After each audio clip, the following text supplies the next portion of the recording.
My name is Hazel Anderson. I am turning 30.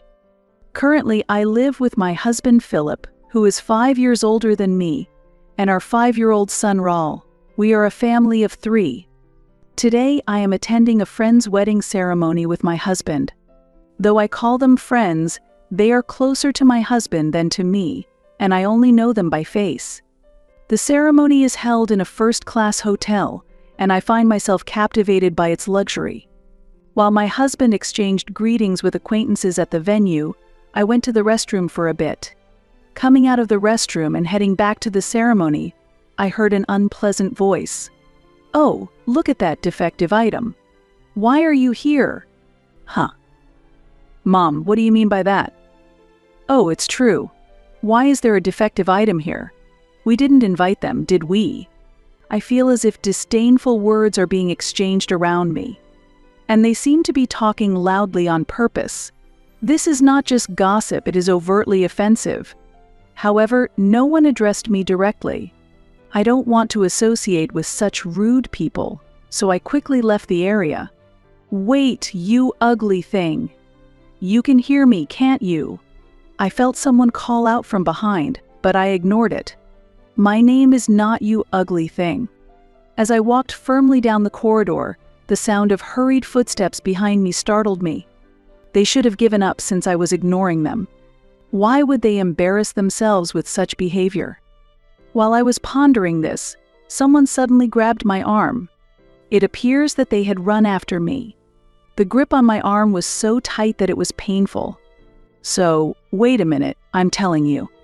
I stared back at the woman who was shouting breathlessly and shook off her arm. She seemed not to expect such a reaction and staggered back with an exaggerated outcry. I felt that her frail behavior was pointless. "Julia, are you okay? Why are you being so violent?" Ignorance really is a problem. Another woman rushed over, supporting her while giving me a stern look. What's going on? Who might you be?" "Huh? Who might I be? Have you forgotten about me?" "Yes, it seems you are very self-centered and rude. Have we met before?" As I asked this, she raised her eyebrows in astonishment. "Huh? What are you talking about? Do you think you have the right to act like this? You, with just a high school diploma? If you say you've forgotten, I'll refresh your memory. I'm your sister, Julia. Hearing the name must jog your unfortunate mind. Right? And this is our mother. Can you really say you've forgotten your own mother?" Yes, maybe there was someone by that name around me in the past. I shook my head slightly. It's a waste of time to engage in serious dialogue with these people. Dissatisfied with my response, the 2 women showed even more anger. At that moment, 2 men hurried over. "What's going on here?" We could hear voices all the way over here. "Julia, are you done preparing?" "Oh, you're still in your regular clothes. You better hurry and change." "Dad, Daniel. This suspicious person has sneaked into our wedding. Please kick her out immediately." The woman claiming to be Julia pointed at me while shouting. Weren't they taught that it's not nice to point at people? The reactions of the 2 men who saw me were completely different. The man called Dad widened his eyes, and then clearly showed a displeased expression. The man known as Daniel froze with a look of shock, and his face gradually paled. What's going on? Why is Hazel here? To see her face on such a happy day. Exactly. She must have slipped in by mistake. It's unbearable. Hey, call the security, quickly. Wait a minute, what are you saying? Be careful with your words. This person is. While the man called Dad agreed with Julia, Daniel spoke up with a pale face. Seeing this, I muttered quietly, You really know nothing. My remark went unnoticed by those around me. Hazel, there you were. I've been looking for you. A new person appeared. It was my husband, Philip. All eyes turned to Philip, who seemed slightly surprised. Sorry, I was on my way back, but got tangled up with some strange people. I said this with a wry smile and moved closer to Philip. Philip looked around and murmured briefly, "Ah." He seemed to grasp the situation immediately. His insight was indeed remarkable. Julia had been captivated by the sudden appearance of Philip, but when I stood next to him, her expression changed drastically, and she glared at me sharply. The two so-called parents still did not fully understand the situation and showed confused expressions. Daniel was visibly flustered. He was the first to speak. Mr. Anderson. I apologize. My wife said something inappropriate. I really am sorry to your wife too. Come on, Julia, apologize too. Why should I apologize? They are the ones who should be apologizing. Julia pointed at me again as she spoke. This disrespectful person intruded on our important wedding. I don't know how this happened, but this woman is a disgrace to our family. We should have cut ties with her long ago and never met again. Wait, family? Hearing these words, he looked surprised and glanced back and forth between me and Julia. Just then, the two called Dad and Mom intervened. "Oh dear, Daniel, I'm truly sorry. We have a problematic eldest daughter. She's such an embarrassing subject that it's awkward even to mention her, and we've managed to hide this fact until now. In truth, we kicked her out of the house 9 years ago. How did she even find out about Julia's wedding? What does she intend to do by coming here uninvited? Surely she isn't planning to ruin the wedding, is she? Actually, Daniel, this girl is stupid. She only graduated high school and couldn't attend university. After graduating, she just loitered around doing part-time jobs, staying at home, and being a real nuisance. She was like a parasite.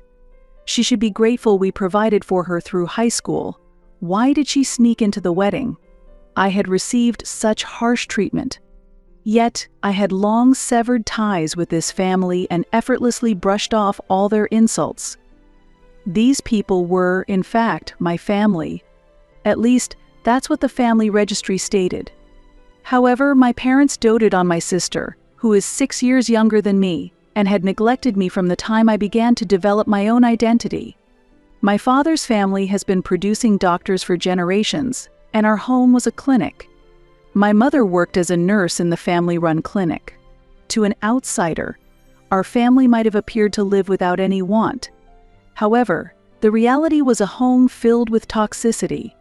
I remember trying hard to earn my parents' love when I was young, but I gave up all expectations from my family because the reason for favoring my sister was incomprehensible to me. She was deemed attractive, and I was not. Fortunately, although it might sound odd to evaluate myself, I was intelligent and excelled academically. Therefore, I focused on my studies with the goal of leaving home early. During that time, I felt like I was acting the role of the defective elder sister in the family. Listen, I won't allow you to go to university. You are inherently a defect. There's no way you could get into university. Start working immediately after high school graduation, become independent, and contribute financially to the house. It's thanks to us that someone as unattractive as you could grow up at all. You owe us a debt of gratitude. That's right. You never seem grateful. As for college expenses, we might consider it for Julia, but there's not a single cent available for you. You will spend your life serving us. Even if you do get a job, it won't be anything significant. This is what my parents told me during my senior year of high school. By the way, this conversation was recorded at the time and has been preserved to this day. During my high school years, I recorded almost all of the verbal abuse and irrational behavior from my family. My sister Julia, seeing the consistent behavior of our parents, also scorned me and always tried to assert her dominance. I will become a doctor and take over Dad's job in the future. I'll work hard enough for the both of us, since my big sister can't. Oh, that's so nice to hear. Yes, learn from her failures and do your best. Don't worry, Julia, you can do it. Yes, we will support you fully. Unlike your sister, Julia, you are truly our pride. They would have these kinds of conversations blatantly in front of me. It was like something out of a play. After graduating high school, I worked various part-time jobs for about 3 years. I still lived at home, technically. They said I was a nuisance, but they wouldn't allow me to leave on my own terms because they wanted to use me as it suited them. However, I had secretly rented an apartment. Although my family continuously told me, "We won't forgive you if you do this. We won't allow you if you don't do that after becoming an adult," I realized I didn't need their permission anymore. Of course, there were complications like needing a guarantor for certain things. By the way, I intentionally reported less income from my part-time jobs, so the amount of money demanded by my family was minimal. Additionally, I began investing and gradually increased my savings. When Julia was preparing for her high school entrance exams, she used the convenient excuse that she couldn't concentrate with me around, and I was kicked out of the house. My parents seemed to assume I would eventually return, but for me it was a perfect opportunity to become independent. It must have been a surprise for them that I, who was belittled as incapable of doing anything on my own, didn't return.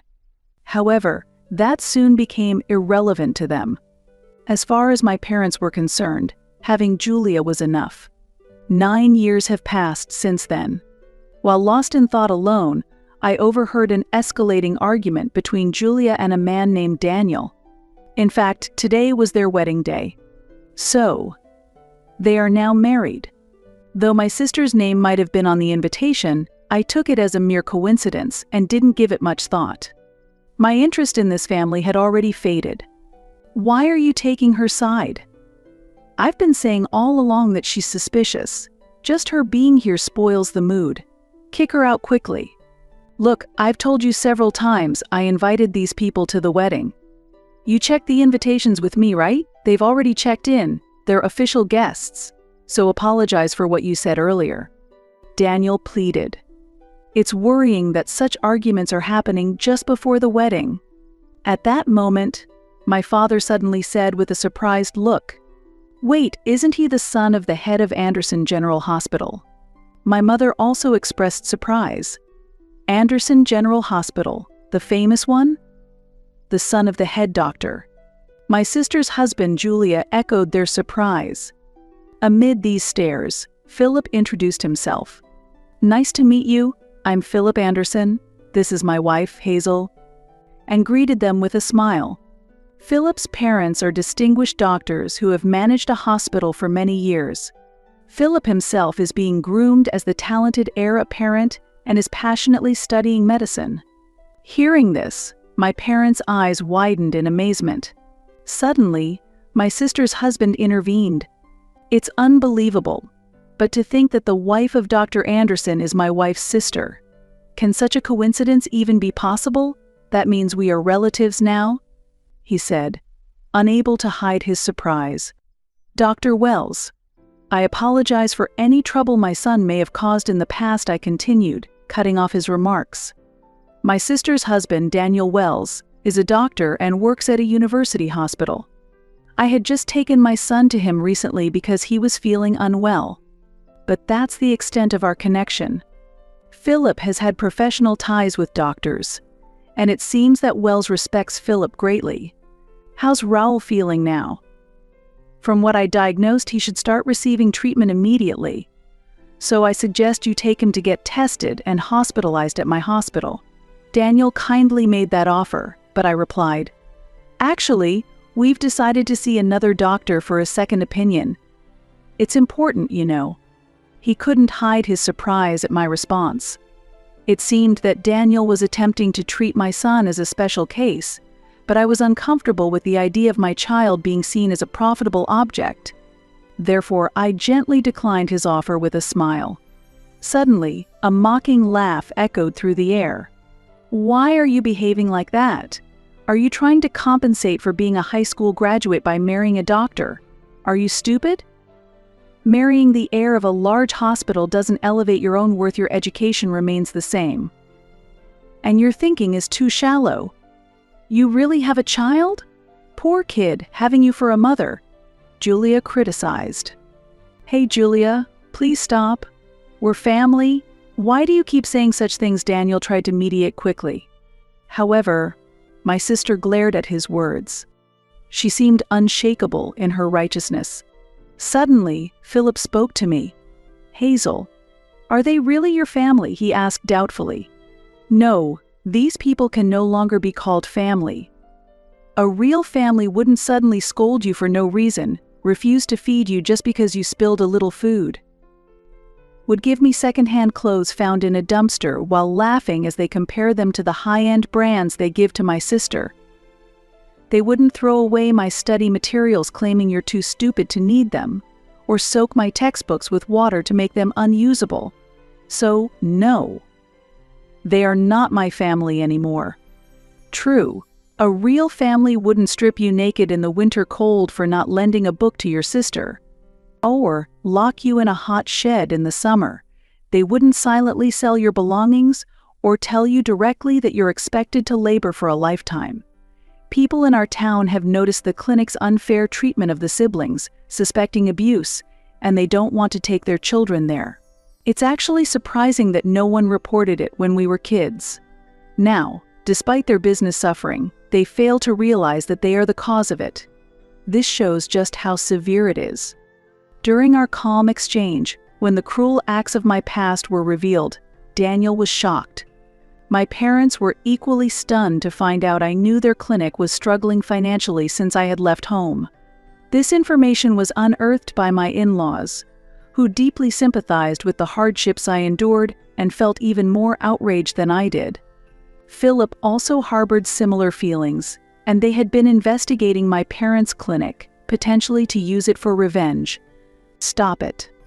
Stop lying. We didn't do any of that. It's your fault for being a failure. Daniel, don't believe a word she says, my sister vehemently protested, but it was too late. He looked at her with disdain. I thought to myself that none of this would have happened if she had ignored me and walked away back then. No, but actually, it's you who are lying, Daniel retorted. Me? Lying? About what? She responded in disbelief. That Mrs. Anderson only graduated high school?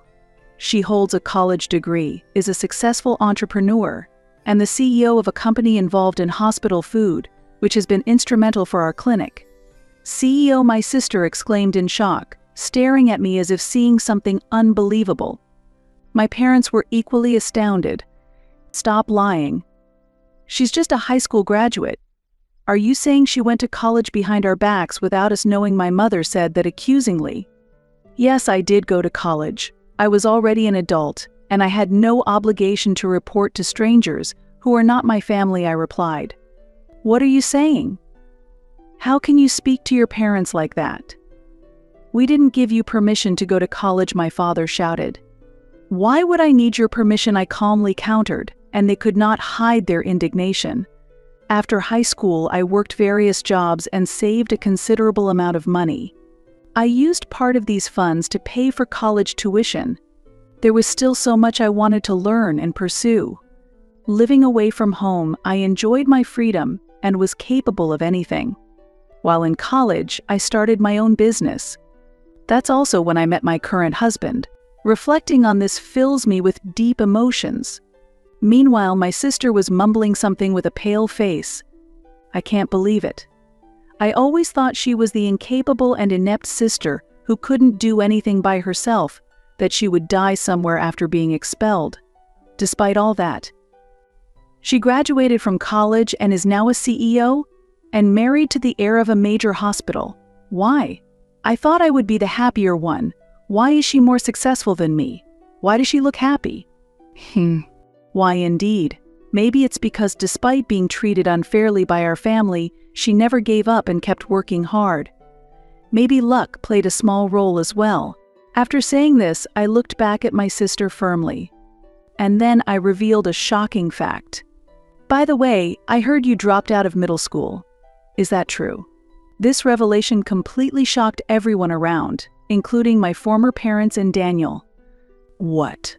What are you suddenly talking about? Who dropped out of middle school? My sister countered, though I admired her bravery in doing so. I heard from a distant relative who has always been kind to us that after I left home, you overestimated your capabilities, thinking you could easily get into any prestigious school without studying. You went into the exam unprepared and ended up writing almost nothing. resulting in the expected failure. After that, you became unruly at home and were in a reclusive state for a long time, right? You only returned to society recently when our parents introduced Daniel as a suitable marriage partner for you, I explained. As I spoke, Daniel's expression grew increasingly stern, while my parents and sister turned pale. The relative who provided this information is a distant cousin of my father, known for his skill in gathering information. Despite having met only a few times during my childhood, he looked after me and even acted as my guarantor. What baseless things are you saying?" my sister protested, trembling, but I continued. "Actually, the claim that you work in medical administration is also false, isn't it? In reality, you don't have the qualifications and you're only handling menial tasks, not entrusted with any specialist duties. It's good that at least the minimum professional ethics are being maintained," I stated. "Stop it. Your words are filled with lies. All of it is false," she cried out. "Maybe so. What I heard was just a rumor after all. Whether you believe it or not is up to you," I responded. At that, my sister suddenly turned to Daniel, studying his expression intently. On his face were doubt, confusion, and clear disdain.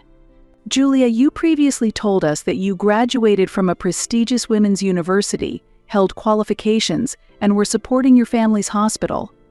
Are you saying all that was a lie? Falsifying academic credentials to deceive people is clearly fraudulent. Have you deceived me?" Daniel asked pointedly. "No, Daniel. Don't just take her word for it. You're my husband, you should trust me," she pleaded. "Then, please name even one professor from the university you claim to have graduated from," he challenged her directly. Clearly flustered, my sister struggled to respond. "That's not relevant right now." "Is it really not? Well, let's call a professor from the department you claim to have attended right now. This professor is also a family friend of our parents and has a very close relationship with our family," Daniel proposed, ready to unravel the truth once and for all. As he declared this, Daniel calmly picked up his smartphone. "Please stop. That's not necessary. Daniel, if you trust me, that's enough." Oops! Suddenly, Julia snatched the smartphone from Daniel's hand and forcefully slammed it onto the floor. "There's no need to check, just believe me." Driven by anger, Julia slammed the phone to the floor and then mercilessly stomped on it multiple times with her high heels, completely destroying it. Her expression at that moment was distorted with rage, resembling the face of a monster. This scene greatly shocked Daniel, and the people around were stunned by her sudden action. My parents tried to calm Julia down, but her anger seemed not easily subdued. The commotion caught the attention of other guests and the venue's staff, who gathered around with concerned looks.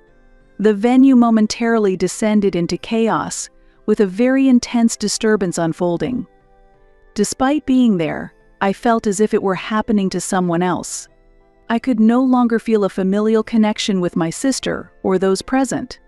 For me, my family now consists only of my husband and son. "Shall we go home? I think we've done our duty here," I suggested to my husband. Philip looked a bit surprised and asked, "Are we finishing up already, Hazel?"